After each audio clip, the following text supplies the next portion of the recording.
अस्सलामुअलैकुम। उम्मीद है आप सब खैरियत से होंगे। आज 7 अप्रैल 2024 है और आज की हमारी प्रेजेंटेशन मीज़ान बैंक के हवाले से है। और काफ़ी टाइम से मैं थोड़ा ऑफ था, कि रमज़ान में ज़्यादा फोकस करना था। और फिर 2-3 दिन से मैं वापस काम पे वापस लग गया। और इंशाल्लाह मज़ीद इस तरह की इंफॉर्मेटिव वीडियो आती रहेंगी। आज की हमारी प्रेजेंटेशन सिर्फ और सिर्फ मीज़ान बैंक के हवाले से। और इसको बनाने का रीज़न ये था कि मैं समझता हूँ कि इस मार्केट अगर अप ट्रेंड पे तो हमें सिर्फ और सिर्फ स्ट्रॉन्ग शेयर्स को टारगेट करना है, क्योंकि ये याद रखें अगर मार्केट अप ट्रेंड पे जा रही है तो लाजमी वो करेक्ट करेगी। लाजमी कुछ ना कुछ नीचे वापस आएगी या थोड़ा बहुत करेक्शन लेगी। तो इससे वो शेयर्स इम्पैक्ट कम होंगे जो स्ट्रॉन्ग है। तो मैं इस तरह के शेयर्स पे फोकस करूंगा।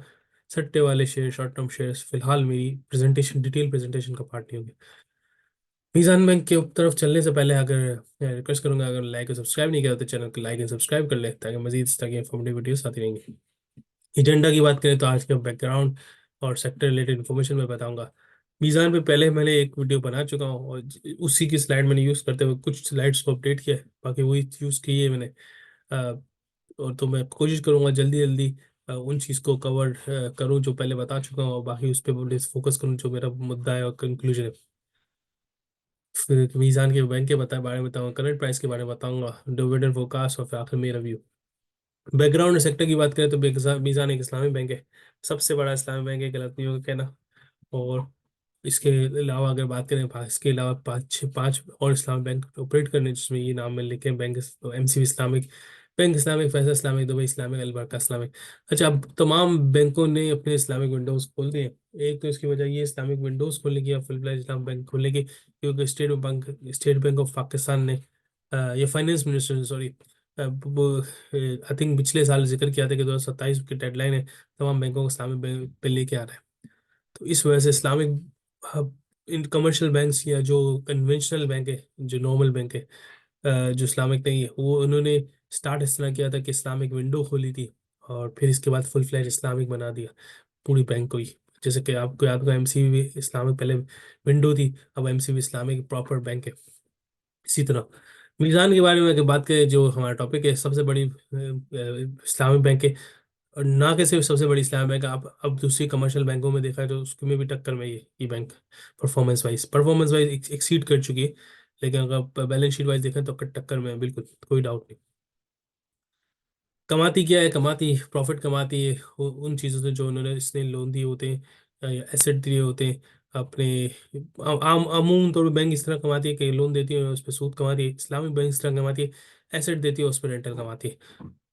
और एक्सपेंस क्या होता है? एक्सपेंस ये होता है कि इसने अगर किसी से लोन लिया हुआ है तो उस पर ये रेंटल पे करेगी। अमूमन तौर पे जिसको बोलते हैं आमतौर पे आम बैंक होती है, वो लोन कहीं से लेती है, ये जैसे कि डिपॉजिट लेती है तो उस पर सूद देती है। इस तरह से में मीज़ान इस्लामिक स्ट्रक्चर इस तरह होता है कि वो लोन लेती है तो उसके बेसिस पे वो रेंटल देती है, किराया देती है उस लोन का।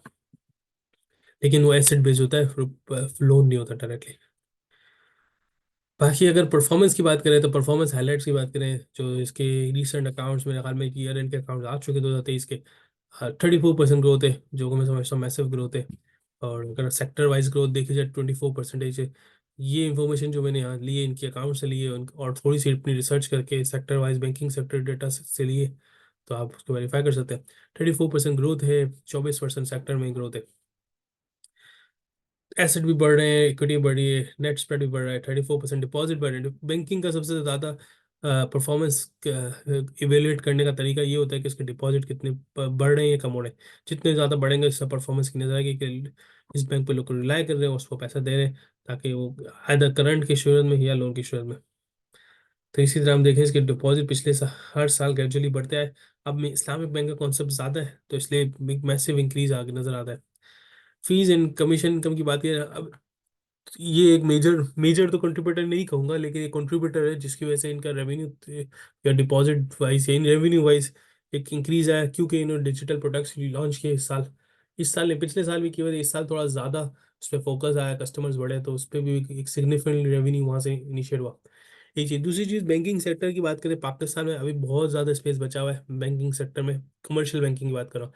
इस्लामिक बैंक की बात करें, इस्लामिक बैंक हर वो काम कर सकता है जो कमर्शियल बैंक करता था अपने इस्लामिक स्ट्रक्चर के अकॉर्डिंग।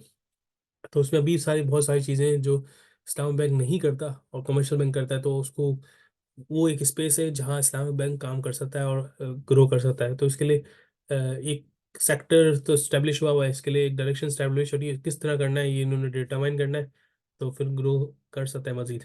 एक चीज़। दूसरी चीज़, दुनिया भर में डिजिटल बैंकिंग का कॉन्सेप्ट है, और इस मीज़ान बैंक ने थोड़ा सा अडॉप्ट किया, अच्छा काफ़ी अच्छी डिजिटल सर्विसेज है इनकी, डिजिटल ऐप है हो गई, डिजिटल ट्रांसफर हो गया। दूसरी बैंकों के अकॉर्डिंग थोड़ा थोड़ा बेहतर है, मैं नहीं बोलूँगा बहुत अच्छी है, थोड़ा बेहतर है। तो इस हिसाब से मुझे ये लगता है कि इस पे मजीद काम करके ना दुनिया के अच्छे बैंकों से कंपेयर किया जाए, तो इस तरह की चीज़ों को अडॉप्ट करें, और वो जो कर रहे हैं अच्छे दुनिया के अच्छे bank, for example online transfer करें, ओटीपी मोबाइल पे है रादर देन हम ऑनलाइन सेशन एक्टिवेट कराते हैं, इस तरह की सारी चीज़ें को अपने सिस्टम में इम्बेड करें, मतलब अपने सिस्टम में अडॉप्ट करें, तो एक अच्छा बैंकिंग प्रूव हो सकती है पाकिस्तान में। और मीज़ान अगर इस्लामिक बैंक है और फ्यूचर इस्लामिक बैंक का ही है, तो मैं समझता हूँ कि मीज़ान को ये चीज़ करनी चाहिए, और इसमें एक ग्रोथ पोटेंशियल है डेफिनेटली। रिटर्न ऑन इक्विटी 30% है थ्रू आउट द ईयर, तो ये तो मतलब मैं समझता हूँ कि बहुत एक्सलेंट है। बाकी फाइनेंशियल परफॉर्मेंस की बात की, नंबर की बात की जाए जिसमें हमें थोड़ा ज़्यादा समझ में आता है, अगर मैं डायरेक्ट प्रॉफिट ही देखूँ तो पिछले साल 45 अरब था, अब 84 अरब है, तो डेफिनेटली डबल से ज़्यादा शूट कर गया। ईपीएस भी इसी तरह 25 था, अभी 47, डबल से ज़्यादा शूट कर गया। डिपॉजिट की बात करें, डिपॉजिट इनका डिपॉजिट बढ़े तो इसका इससे प्रॉफिट और रिटर्न अर्न्स या इन्होंने जिधर जिधर इन्वेस्ट किया वहां से बड़ा, लोन दिए वहाँ, लोन जो लोगों को दिए उस पे कमाया प्रॉफिट, वो बढ़ा। इसी तरह इनके प्रॉपर इंटायर ऑपरेशन जब बढ़ा तो इसकी वजह से नेट इम्पैक्ट इनका पॉजिटिव ही रहा, वो भी सिग्निफिकेंटली पॉजिटिव रहा। तो मैं समझता हूँ एक बड़ी स्ट्रॉन्ग फाइनेंशियल स्टेटमेंट है।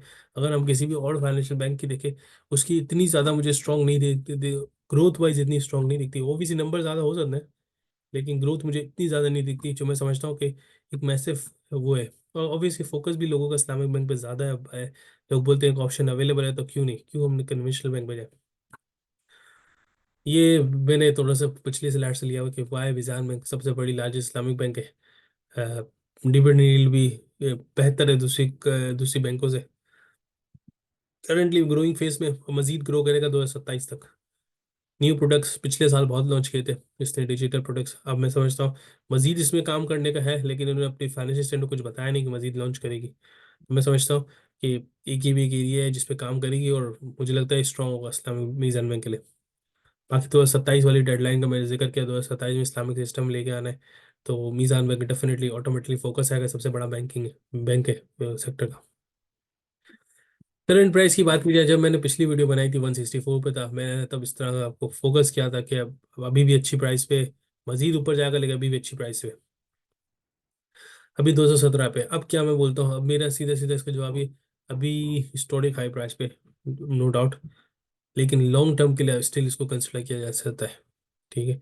और अगर एनालिस्ट की अगर हम प्राइसेस देखें, एनालिस्ट ने क्या बोला 222 तक जा सकता है, और 10 ऑन ईयर 12 मंथ बेस पे 14% डाउन हो सकता है, मतलब ऑन ए 12 ईयर के एंड तक 185 हो सकता है based on the technical analysis. मैं समझता हूँ कि इससे ज़्यादा मेरा फोकस ये है कि कंपनी की परफॉर्मेंस क्या करी, कंपनी के सेक्टर पे क्या फोकस है। आई थिंक स्टिल पॉजिटिव, मुझे लगता है 250-300 तक होना चाहिए, अगर मार्केट 70,000 तक जाती है तो, 70-72 तक आती है तो डेफिनेटली 300 तक का शेयर है, एक चीज़। दूसरी चीज़, इंडिविजुअली कंपनी एक फंडामेंटली स्ट्रांग है, अच्छा काम कर रही है, और अच्छी सही डायरेक्शन में, मजीद सेक्टर में बहुत ज़्यादा काम बाकी है। तो मैं समझता हूँ ग्रो नहीं बोलूँगा, ग्रोइंग फेज बोलूँगा, और मैं समझता हूँ कि इसको रखना चाहिए अपने पोर्टफोलियो थोड़ा बहुत। ऑब्वियसली इस प्राइस पे डेफिनेटली मैं नहीं बोलता 100% अपनी इन्वेस्टमेंट इस प्राइस पे उठा लो, ऐसे जस्ट छोटे छोटे लॉट में उठाओ, लॉन्ग टर्म के लिए, शॉर्ट टर्म के लिए नहीं, लॉन्ग टर्म में उठाओ। शॉर्ट टर्म मुझे थोड़ा डिक्लाइन नजर आता है, लॉन्ग टर्म के लिए उठाओ, एंड देन इसको ग्रेजुअली उठाओ, अगर नीचे जाए मजीद उठाओ, मजीद और नीचे जाए मजीद उठाओ। बाकी डिविडेंड की बात करें तो 20 रुपये डिविडेंड दिया था इसने, 200%, सॉरी, 200% डिविडेंड दिया था, और 20 रुपये। और मैं समझता हूँ इस तरह की शेयर के लिए 200%, मुझे लगता है डिविडेंड वाइज मैं इसको शेयर नहीं कहूँगा, डिविडेंड बहुत अच्छी अच्छी कंपनीज मौजूद हैं जो डिविडेंड से ज़्यादा देती हैं। डिविडेंड भी 9% है, जो मेरे हिसाब से सही है, ज़्यादा अच्छी नहीं है, लेकिन डिविडेंड ज़्यादा, मुझे इसकी वैल्यू में ग्रोथ काफ़ी ज़्यादा नजर आता है करंटली। मुझे लगता है बुलिश में परफॉर्मेंस स्ट्रॉन्ग है, तो मज़ीद लगता है मज़ीद ऊपर जाएगी। जब 164 पे था तब मेरी बाय कॉल थी, मैंने बोला था कि इसको उठाएं, डिप डिप पे उठाते रहे। आज मैं समझता हूँ इसको उस तरह नहीं उठाया जिस तरह मैंने 164 के लिए बोला था। मैं समझता हूँ कि थोड़ा उठाएं, फिर रुकें, फिर थोड़ा उठाएं, फिर रुकें। और उस रुकने का टेन्योर होना चाहिए एटलीस्ट 3 to 4 वीक्स, ताकि मार्केट की कंडीशन पता चल सके। और 100% अभी नहीं उठाएं, 20% या 15% उठाएं, फिर ग्रेजुअली करके उठाएं। माई व्यू करंटली बड़ी हाई है, बट मेरे ख्याल में स्टिल अच्छा है लॉन्ग टर्म के लिए। डिविडेंड के लिए अच्छा नहीं है। और अगर मैं समझता हूँ, लोग बोलते हैं बैंक का तो एक शेयर होना चाहिए क्योंकि बैंक हमेशा ही कमाता है, तो मैं समझता हूँ बैंक जो जो चाहता है बैंक का शेयर उसके पास हो, तो Meezan bank should be the first option मेरे हिसाब से। कमर्शियल बैंक हो सकते, सॉरी कन्वेंशनल बैंक हो सकते हैं जो दूसरे मीज़ान हो गए, यूबीएल हो गए, सॉरी यूबीएल हो गए, एमसीबी हो गए। लेकिन मैं समझता हूँ अगर आपको बैंक ही रखना है तो why not Meezan. Capital appreciation ज़्यादा है as compare to that those banks. मैं समझ, और बाकी 2024 में हम इस तरह सुन रहे थे इंटरेस्ट रेट नीचे जाएगा, अभी कांस्टेंट रहा, नीचे नहीं गया। जैसे ही इंटरेस्ट रेट नीचे जाएगा, इन बैंक की परफॉर्मेंस पे सिग्निफिकेंट इम्पैक्ट पड़ेगा उन परसेंटेजेस का। तो ये एक चीज़ होनी है, नहीं पता होगी या नहीं होगी। अगर होगी तो इन बैंक पे फर्क पड़ेगा। बताने का मकसद ये था कि आपको आगे करूँ कि इंटरेस्ट रेट डाउन होंगे तो बैंक की परफॉर्मेंस पे इम्पैक्ट आएगा। शॉर्ट टर्म में मुझे लगता है नीचे जाएगा, थोड़ा सा नीचे जाएगा, करेक्शन करेगी, मुझे ऐसा लगता है क्योंकि अभी काफ़ी हाई पे। बाकी स्ट्रॉन्ग रीजन ये है कि लार्ज इस्लाम बैंक है, 27 डेडलाइन है, यही मेरी व्यू है इस शेयर के हवाले से। आई थिंक शेयर अच्छा है, ग्रोथ पोटेंशियल है इसमें।